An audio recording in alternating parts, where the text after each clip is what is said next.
है ना? आप उसको उसके विचारों को पढ़ सकते हैं। पढ़ने के साथ-साथ उसके विचारों को गा सकते हैं। आपको वो ज़्यादा इंटरेस्टिंग लगता है ना? आपको निबंधों से ज़्यादा इंटरेस्टिंग अपनी किताबों में कविताएँ लगती हैं। क्यों? क्योंकि आपको उनको गाने में मज़ा आता है, ठीक है? तो आज हम कुछ पॉइंट्स डिस्कस करेंगे कविता लेखन के बारे में, है ना? पोएम को किस तरह से हम लिख सकते हैं, पोएम को लिखते समय में कौन-कौन सी बातों का ध्यान रखना चाहिए, ठीक है? सबसे पहले जो मुख्य रूप से हम लोगों को जो सबसे पहली बात है वो ध्यान में रखना है कि हमें कविताएँ पढ़ना और सुनना है ना? जब तक आप कविताएँ पढ़ेंगे नहीं ना, जब तक आप कविताओं को सुनेंगे नहीं तो आपको समझ में नहीं आएगा कि ये है क्या? ना किस कैसे इसको हम लिखें, ठीक है? मुख्य रूप से आपकी कविताएँ जो आपकी टेक्स्ट बुक में है, आप लोग उनको पढ़ते हैं, आप उन्हें आसानी से याद भी कर लेते हैं। कहानियाँ आप लोग ऐसे लाइन टू लाइन याद नहीं कर पाते कई बार, लेकिन कविताओं को आप लोग आसानी से याद कर लेते हैं, ठीक है? गुड मॉर्निंग तो सर। ऐसे ही आप लोगों को अपनी टेक्स्ट बुक से और टेक्स्ट बुक के बाहर की जो कविता है, वो ज़्यादा से ज़्यादा जितनी कविताएँ आप पढ़ेंगे, उससे उतना ही ज़्यादा ज्ञान आप लोगों को मिलेगा और आप कविताओं को अन्य जो आप खुद के अपने विचारों को लिखना चाह रहे हैं, कहानियाँ लिखने कविताएँ लिखना चाह रहे हैं, तो वो उनमें आसानी होती है, ठीक है? तो कोई भी कविता लिखने से पहले हम लोगों को सबसे पहले जो इम्पोर्टेंट चीज़ है, वो ये याद रखना चाहिए कि हमको अपना गोल डिसाइड कर लेना है। हमें अपना एक विषय चुन लेना है, एक सब्जेक्ट चुन लेना है कि हम किस बारे में लिखना चाह रहे हैं। ऐसे नहीं है कि आप लोग एक एक कविता लिख रहे हैं और एक एक लाइन किसी विषय के बारे में, दूसरी लाइन किसी विषय के बारे में, तीसरी किसी तीसरे विषय के बारे में आपने लिख दी। तो इस तरह आपकी जो कविता है वो इंटरेस्टिंग नहीं बनेगी। आपको एक सब्जेक्ट चुन लेना है, चाहे हो वो प्रकृति से संबंधित हो सकता है, किसी दूसरी चीज़ से संबंधित हो। आपके आस-पास जितनी भी सारी चीज़ें दिखाई दे रही हैं, you can write poems all about them. हर किसी चीज़ के बारे में एक कविता लिखी जा सकती है ना? आप देखिए आपके सामने आस-पास पेड़ दिख रहे हैं, आपने पढ़ी भी होंगी पेड़ों के बारे में, है ना? आपके घर में जितनी सारी चीज़ें हैं, उनमें भी कविताएँ लिखी जा सकती हैं। एक नहीं, एक से ज़्यादा कविताएँ लिखी जा सकती हैं। तो सबसे मेन पॉइंट है आप लोगों को डिसाइड कर लेना है कि आप लोगों को कौन-सा सब्जेक्ट पे आपको कविता लिखनी है और आपको उसके इर्द-गिर्द ही रहना है, ठीक है? After that you should all have the knowledge of words. आप किसी भी भाषा में कविता लिख रहे हैं तो आपको ज़रूरी है कि उस भाषा के शब्दों का ज्ञान आपके पास होना चाहिए, आपके पास वोकैब्युलरी होनी चाहिए। आपके पास सब कुछ नहीं होगा तो आप कैसे लिखेंगे? है ना?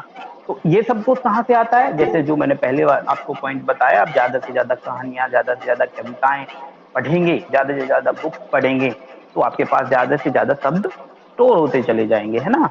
स्टोर कब होते हैं सब? जब हम उन्हें अपने पास रख के और उनको अपनी भाषा में प्रयोग करते हैं, तो वो हमारे समझ में आ जाते हैं, अच्छे से हमें याद रह जाती हैं।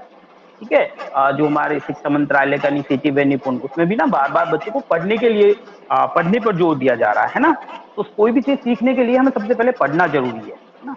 नरेंद्र मोदी जी भी कहते हैं ना सीखने के लिए पढ़ना। तो ऐसे ही आप लोगों को जितने आप पढ़ेंगे उतना ज़्यादा आपके पास शब्द भंडार होगा और जितना अच्छा आपके पास शब्द भंडार होगा, कविताएँ लिखने आप जो भी कविता लिखेंगे वो उतनी अधिक प्रभावी होगी। ओके? दूसरी बात जो हम करते हैं कविता लिखने के लिए पावर ऑफ थिंकिंग यानी आप लोगों में सोचने की जितनी शक्ति आप अपने दिमाग को दौड़ाइए है ना? अ, अब आप लोगों ने कविता पढ़ी होगी आप बहुत सारे बच्चे पढ़ते हैं 4th क्लास में है ना? मन के भोले भाले बादल है ना? जब्बर जब्बर बालों वाले गुब्बारे से गालों वाले। आपने कभी सोचा कि बादलों के बारे में ऐसी कल्पनाएँ आपने की हैं कभी? जब्बर जब्बर बालों वाले कि बादलों के भी बाल हो सकते हैं, है ना? तो आप लोग जो भी टॉपिक आप लोगों ने चूज़ कर लिया है, अब आपको सोचना है उस टॉपिक के बारे में। कुछ नई-नई बातें सोचनी है, जैसे उस कवि ने बादल के बारे में सोचा ना, उसके बाल हैं, उसके गुब्बारे के जैसे फूले हुए गाल हैं, है ना? तो ये ऐसी चीज़ें आप लोगों को आपको जितना भी ज़्यादा उस टॉपिक के बारे में अपने दिमाग को दौड़ाना है। ये 1 मिनट, 2 मिनट, 10 मिनट या आधे घंटे का काम नहीं है। हो सकता है आपको दिन भर सोचना पड़े, दिन भर उसके बारे में नए-नए आइडियाज़ आप लोगों के आपको अपनी कल्पना शक्ति को दौड़ाना है। जितनी आप कल्पनाएँ करेंगे, उतना आप आसानी से कविताओं को लिख पाएँगे, ठीक है? अगला जो पॉइंट है आप लोग अब make your rhyming skill good, है ना?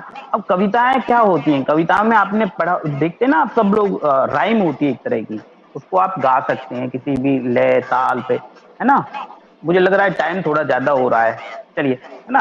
तो आप लोगों को अपनी राइमिंग स्किल को बहुत अच्छा बना लेना है ना? आप लोग जैसे तुकात्मक शब्द आप लोग हिंदी में पढ़ रहे होते हैं, इंग्लिश में भी आप लोग राइमिंग वर्ड सीख रहे होते हैं, तो जितनी अच्छी आपकी राइमिंग स्किल होगी, उतनी अच्छी आप लोगों की कविताएँ होंगी।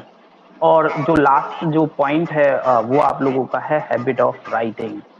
लिखने की बहुत ज़्यादा आप लोगों को प्रैक्टिस करनी है।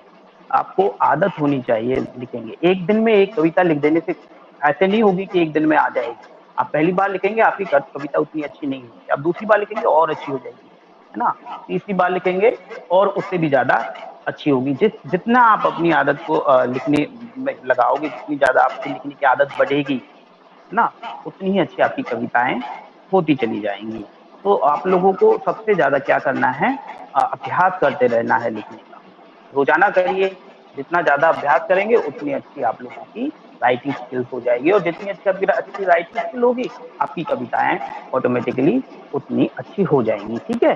और जैसा मैंने पहले ही कहा था कि ये सेशन मुख्य रूप से आप लोगों के लिए है ना, तो ये शॉर्ट मैंने इंट्रोडक्शन दिया है। इस विषय पर बहुत लंबी वर्कशॉप हो सकती है कई दिनों की, है ना? तो 5 मिनट में सिर्फ इतना ही हो सकता है। आप लोग इन पॉइंट्स को थोड़ा याद रखिएगा, है ना? इन पे ध्यान रखिएगा, नए-नए शब्दों को अपने दिमाग में स्टोर करते जाइए, तो आप लोग अच्छी कविताएँ लिख पाएँगे। ठीक है? वे थैंक यू।